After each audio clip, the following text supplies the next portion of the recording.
Welcome to the Explainer. Right now, we're looking at an imminent, absolutely seismic geopolitical shakeup in the global energy sector. The United Arab Emirates' historic decision to exit OPEC.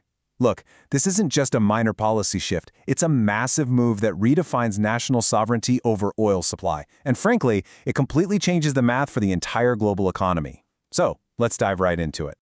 For decades, OPEC's entire playbook has relied on this unbreakable, unified front to control global oil prices. So why on earth would a massive energy titan like the UAE just pack up and walk away from a table they've anchored for so long? What actually fractures an alliance of that magnitude? Well, the answer lies in a collision of timelines, huge capital, and fiercely competing national interests. And the clock is actively ticking toward May 2026.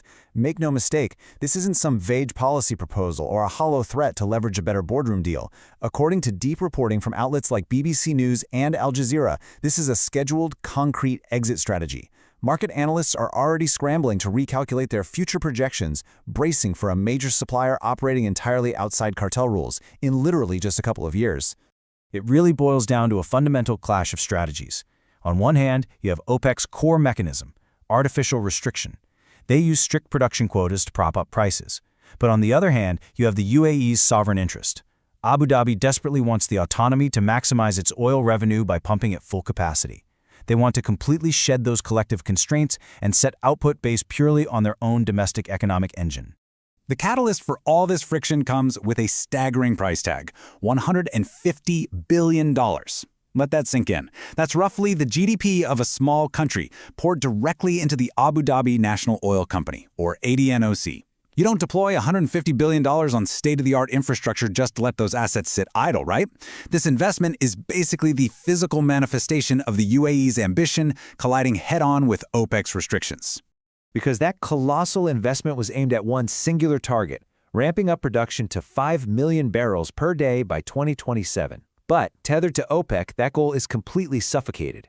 From the UAE's perspective, it's like they've built the world's most powerful, efficient sports car, but the cartel is forcing them to stay in the slow lane. Exiting the alliance is literally the only way to take the brakes off and realize the return on their massive capital. This breakaway is also the boiling point of some really long-standing internal friction. Reporting from Al Jazeera and other monitors highlights this growing frustration in Abu Dhabi with collective policies that have historically been dominated by Riyadh. Internal debates over baseline quotas have been fierce, and ultimately the UAE decided that bowing to collective compromises just wasn't compatible with its aggressive sovereign economic goals anymore. Which leads us to a brilliant, almost paradoxical strategy, a race against the energy transition clock. The UAE sees the writing on the wall. Future global fossil fuel demand will eventually crater. So what's their survival mechanism? Pump and sell as much oil as physically possible right now at peak market value. They're using this massive temporary influx of capital to aggressively fund economic diversification, stuff like tech, tourism, renewables, so that when the oil era finally closes, their economy doesn't collapse with it. Now, for the cartel left behind, the math is just brutal. The UAE represents roughly 13% of OPEC's total output. Losing that overnight doesn't just shrink the pie, it fundamentally cripples the organization's ability to monopolize supply and dictate global prices. The UAE isn't some fringe player, they are a cornerstone. Their departure punches a gaping hole in OPEC's market dominance, instantly creating a massive, independent competitor. But the volume loss is really just the beginning. The real strategic blow, as noted by the Wall Street Journal, is the critical loss of spare capacity. See, the UAE holds some of the world's most vital spare capacity. That's the extra oil that can be pumped at a moment's notice to stabilize chaotic markets. It's the ultimate geopolitical trump card.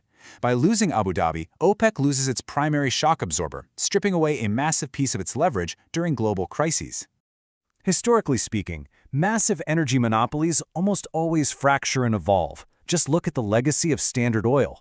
Behemoths like Standard Oil of New Jersey, which operated as Esso and Humble, eventually faced immense market and legal pressures that forced them to restructure into the modern giants we recognize today, like ExxonMobil. We are watching this exact evolutionary cycle play out right now on a geopolitical scale. The UAE's exit is the modern energy market violently restructuring itself for a brand new era. The UAE recognized the accelerating energy transition and ruthlessly prioritized its own economic survival over decades of cartel loyalty. As global demand for fossil fuels approaches its inevitable peak, the pressure on every other oil-producing nation is absolutely going to skyrocket. They will all face the exact same existential race against time. So the question isn't just what happens to OPEC now. The real question is, who will be the next to break rank?